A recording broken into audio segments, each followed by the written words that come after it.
Welcome to Cambodia and the beautiful temples of Angkor Wat.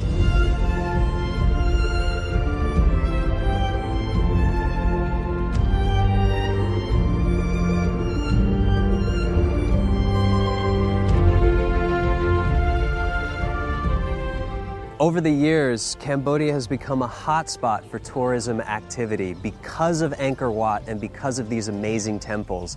Hundreds of thousands of people flock here every year to get to experience and photograph these temples. I first visited Cambodia in 2012 and I was instantly blown away by the beauty. It felt like I was stepping back in time, back into history when I was standing among these ancient spires and these beautiful trees wrapping around these old iconic structures. From a photography standpoint, it's incredible. There are a few shots here that are so beautiful and so iconic that they should be in every photography portfolio. I've been in love with this country for years now, and it's not just because of the incredible temples and the beautiful photography that I come away with. It's because of the culture, it's because of the history, it's because of the people. The people here are wonderful. They actually call the Cambodian people the smiling people because every time you look at somebody, you're greeted with a smile. It actually becomes contagious when you're here, when you just look at somebody and smile, and they smile really wide back. It makes you feel really welcome and really at home. There's so many amazing organizations here that are trying to help and really build new communities around Siem Reap and really help the people prosper. And around Siem Reap, there's so much great food, there's so many cool things to do, and so many people to meet. There's even incredible wildlife here, like the monkeys that you can just see when you're driving around in a tuk-tuk. Another great thing about Cambodia is you can exist here on a fixed budget. We're about to go to the modern cities like Singapore and Hong Kong that are rated some of the most expensive cities to live in the world. But here in Cambodia, our dollar stretches really far. We can stay in a nice place, we can eat really good food, and we can afford all of the attractions without breaking the bank. So it's a great place to come, spend time, learn about photography, visit the temples, and really improve your craft and enjoy the experience along the way. In this video, I wanted to have every type of architecture represented, from the ultra-modern to the ultra-ancient, and this definitely falls under that ultra-ancient category. It's hard to find anything older than this to photograph, so it's the perfect thing to work on before we move on to those ultra-modern cityscapes of Singapore and Hong Kong. Unlike the other pieces of architecture, the historic architecture of Rome or the modern architecture of Singapore and Hong Kong, we don't have any artificial light here. Everything that we're going to be working on has to be lit by natural light from the sun. So it's going to offer some very unique photography opportunities and also some very unique challenges as well.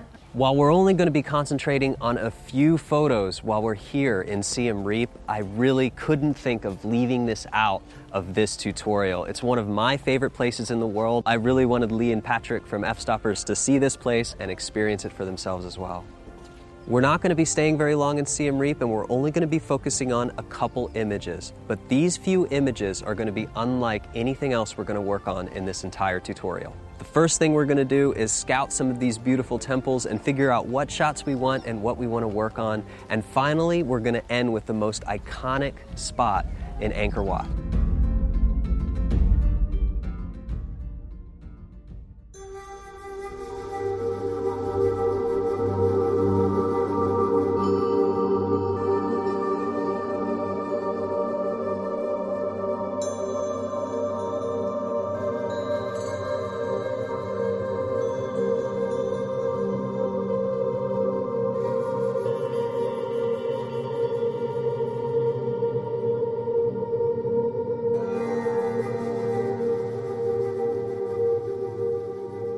Here in Angkor Wat, there are dozens of beautiful temples to explore. Now, I've been here many times, and no matter how many times I visit, I always find these new, amazing things to visit and photograph. But by far, my favorite thing about these temples are the trees that grow out of the temples and surround the archways of doors.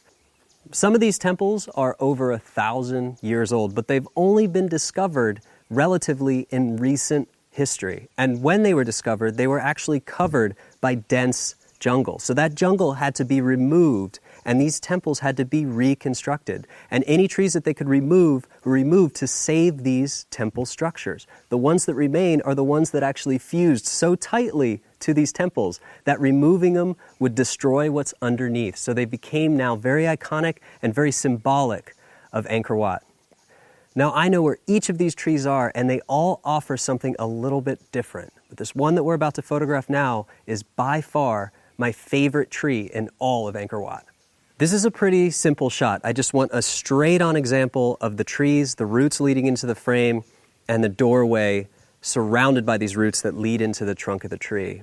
Let's take a look at the shot. Now, while the tree structurally is amazing, the composition is really cool, it's just a fascinating subject. Unfortunately, it has no light on it. The sun's actually setting behind this tree, so I'm getting even a darker area. It just looks flat and uninteresting, even though it's a fascinating subject. So in general, with photography, light is the most important thing about capturing a scene. So sometimes you just have to be honest with yourself. Even though you found a wonderful composition, an amazing subject, interesting leading lines, without light, sometimes, no matter what you do, it's just not going to work. Now, around this compound here, there are 4 or 5 more temples, and a couple of them also have trees. Now, this is definitely the most interesting tree, but there's one over there that's facing the other direction, and the sun is actually illuminating it. We're lucky enough to be here at the golden hour where that tree looks amazing. I'm fortunate that I run photo tours here every year, so I have many more chances to come back here and have the perfect light. Next time I run a photo tour here, I'm actually going to bring everybody here first thing in the morning so we can get the golden light on this beautiful tree behind me. But for now, we're going to move on to the one that still has the beautiful light on it. Usually I recommend for people to shoot Angkor Wat temples, any of these temples, first thing in the morning. Usually the light's in the better place, it's all quiet, you have the whole place to yourself. But in this case, it's a very special situation because one temple works perfectly at sunrise and one works perfectly at sunset. So while I came here to get that other iconic tree, this one's actually in a better position. Most of what we're going to do in this tutorial specifically is framing what I like to call scenes. We're working with a lot of depth, a lot of different elements, and really wide angles. This is really the first time where we're just zooming in and cropping down one specific element for the composition. So inside of Angkor Wat and the whole temple complex in Siem Reap, there are 1 or 2 iconic big temple shots, but most of walking around in these ancient temples is going to be about just capturing little details. Whether you're zooming in on some of the carvings or the Buddha statues, there are so many of these different things to find, but it's going to be a little bit different because we can't stand back and set up a wide angle because it becomes uninteresting that way, because everything around these little details is not important. So it's a little bit different, and it's also much simpler than the other things we focused on. So it's not going to require anything complex. It's not going to require bracketing because the light is really soft. It can be done in a single balanced exposure. As far as post-processing goes, we're going to take a look at ways to increase the amount of texture and contrast to really give it a lot of pop and clarity. Since we got here late in the afternoon and the light was already starting to fade, I sort of scouted around just this little spot here, tried some things from the side, low angles, 3/4 angles, and actually settled on the straight on perspective. So I positioned myself right in the center of the doorway. I tilted the camera just up just a hair so I could keep the door just a little bit off the center and lower to the bottom of the frame. I really like the way that the roots from the bottom lead into the frame and everything is right there, nice and centered. Again, this is probably the most simple composition that we're going to work with in this entire series, but a lot of things around these temples are going to be that way. They're going to be straight up detail shots. And when I'm doing detail shots like this, I like to have all my vertical lines to be perfect. I don't want any distortion, and I just want to display the subject as it is. This is a really easy shot, and I just thought it was a great example because these trees are so beautiful. So I encourage you to explore the temple compounds and find these awesome trees. Now again, it's very simple, but we're going to do something a little bit more complicated while we're here in Angkor Wat. We're going to work with one of the most iconic sunrise shots in the world. It's going to be severely backlit, so we're going to have to manage a silhouette. It's going to be the first time that we're really working with a classic silhouette against a really hot sky. This shot's also pretty cool, so let's take it into Photoshop and add some texture, detail, and clarity.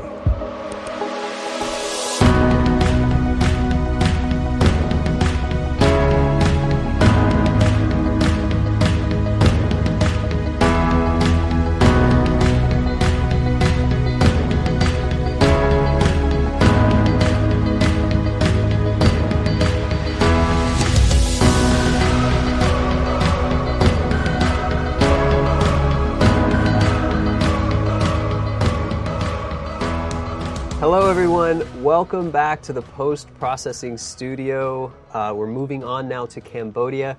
With what you just saw in Cambodia, I talked about the beautiful tree temples, I like to call them, where the trees have wrapped around these beautiful temples. Now, with everything that we've been doing so far has been really dedicated to blending natural and artificial light together. We've been working with old historic architecture, Rome, Cinque Terre, Vernazza, Manarola, really cool places like that, but this is the first time where we haven't had any light. And truth be told, this is not a difficult scene to process. I just really wanted to include it, and to be honest, it's actually nice to take a little break. So since we've been concentrating so much on advanced post-processing, blending, luminosity masking, and things like that, I'm going to take it back a few steps, and we're just going to enjoy tweaking simple details. And in this case, we're going to talk a little bit about taking something that already looks pretty nice in color and giving it some texture and detail in black and white. So let's get started. Here we are in Capture One. I've only decided to include one file here because it's actually almost perfectly exposed. You can see that if I check, only the highlights are blown out here, but I can quickly recover them just by pulling the highlights back. Pretty simple stuff. So there's no reason to do any blending or anything like that. What I'm going to do is just try to find a balance point of where I want the shadows and where I want the highlights. I'm just going to keep everything from getting blown out. Pretty simple stuff. And with basic adjustments, since this is pretty much, I wouldn't say that it's a flat scene. There is some nice warm light, but it's not a very dynamically lit scene. So there's not extreme values. We don't have extreme sunlight or extreme shadows, except for this in here, which needs to stay in extreme shadow. So let's go ahead and load this into Photoshop and have a little bit of fun. Now that we're in Photoshop, I am just going to clear that really irritating reminder that I have exported something from Capture One. So let's take a step back a little bit. We've been pushing color. We've been pushing reality. We've been doing all of these things. So let's take a step back and let's simplify it a little bit. Let's do something different. Let's talk a little bit about black and white photography. So in order to create some black and white photography, I want to use a plugin, and it's the plugin that I usually use to create black and white effects. And it's actually called On One Software Black and White Effects. So pretty consistent naming with exactly what I'm going to be doing. It's not actually in the filters here. You actually have to go under File and Automate. And under Automate, you can select all the perfect effects. So this will be Perfect BW9 Suite.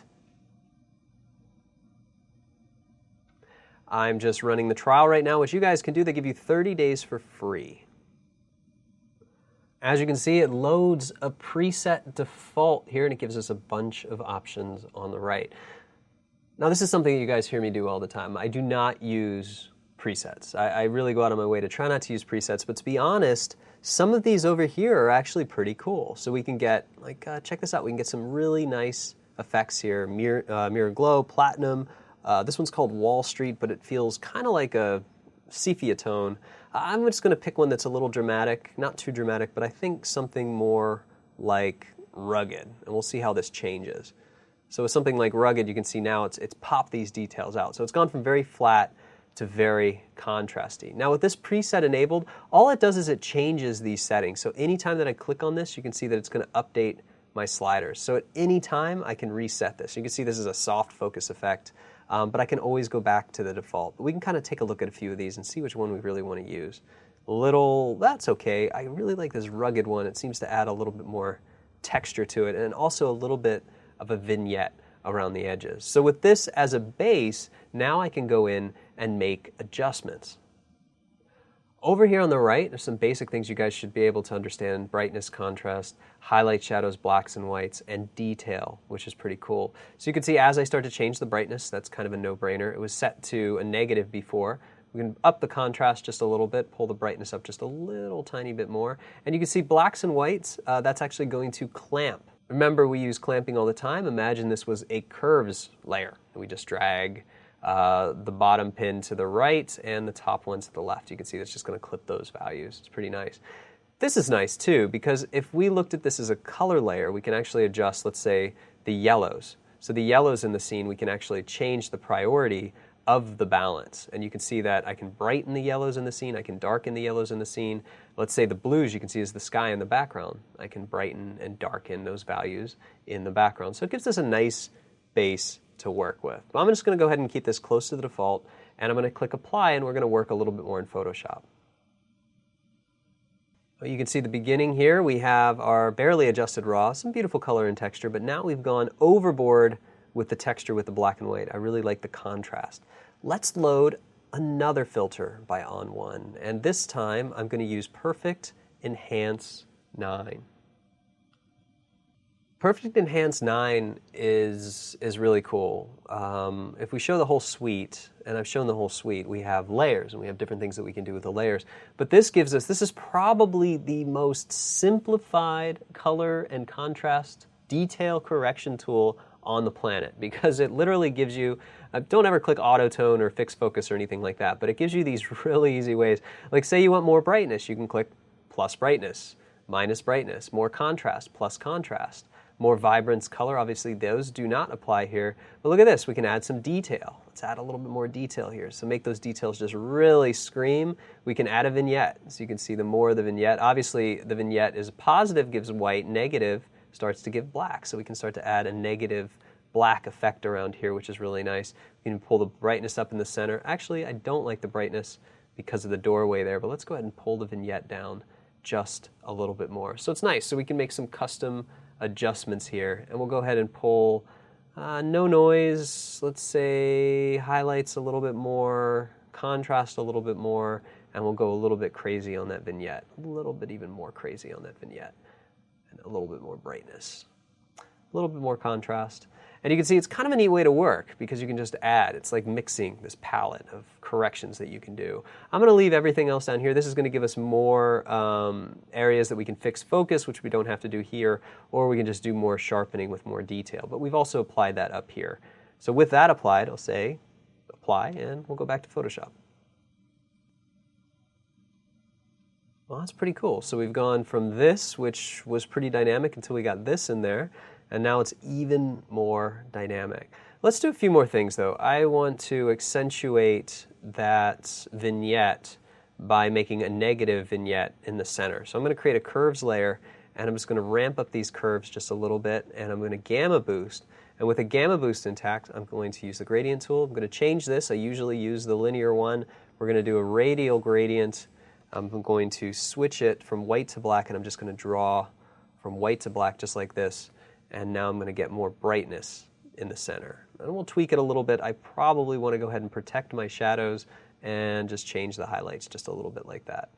And that looks pretty good. So really, this is just going to be a quick example here. We're going to do a few more things, but basically what I want to show you is just sort of the difference. You know, sometimes when you have a scene it's interesting, you know, it's pretty, it works for some things. It may not be a portfolio shot, but it's definitely a beautiful scene. It's fun to experiment a little bit. So I'm really well known for pushing colors and just pushing vibrance and textures and stuff like that. Sometimes it's nice to just take a step back and simplify things and work in something that's a non-color palette. And speaking of non-color palettes, we can also work, instead of just being a black and white, we can do different things. Like for example, using a photo filter instead, you can say photo filter here, we can pick something else like a sepia tone. So you can see that maybe becomes a sepia tone. Or we can actually colorize this black and white image with a sepia color as well. And then we can create something that's even more different. So it's not a black and white image, now it becomes a monochromatic image. So here's where we can create sort of that old school sort of textured style. So we can create some pretty nice effects that way. Well, let's do something a little bit different. I like my shadows. I just want to make this a little bit more intense. I'm going to go ahead and select the highlights, and I'm going to use a luminosity mask here, just on the top. And I'll go ahead and select the curves. And now what this is going to allow me to do is I want to protect my shadows, basically. I want to keep those shadows in place, and I want to go ahead and just blow out some of the highlights. That's it. Just some of the highlights. And I usually don't do that, but for this, I want it to feel a little bit more textured, and in this case, a little bit more broken. That's kind of the word that I'm looking for here, just where it looks older, like it's an older film stock, or just something more interesting. So we'll go ahead and blow those out.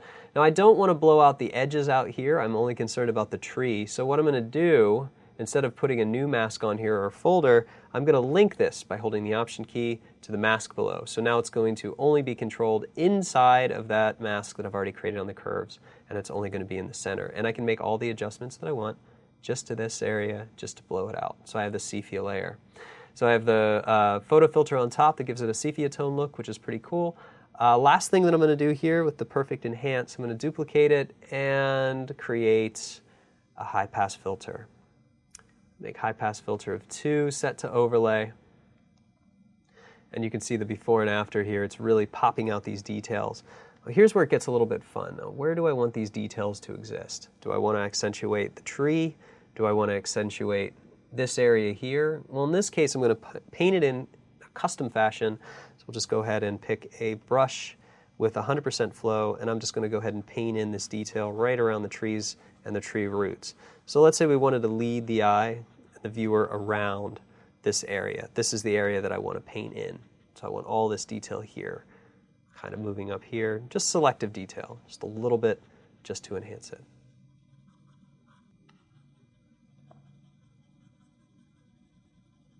That looks pretty good. Let's go ahead and fix that. That looks pretty good there, right around the doorway. So we have some extra sharpness, which looks really nice.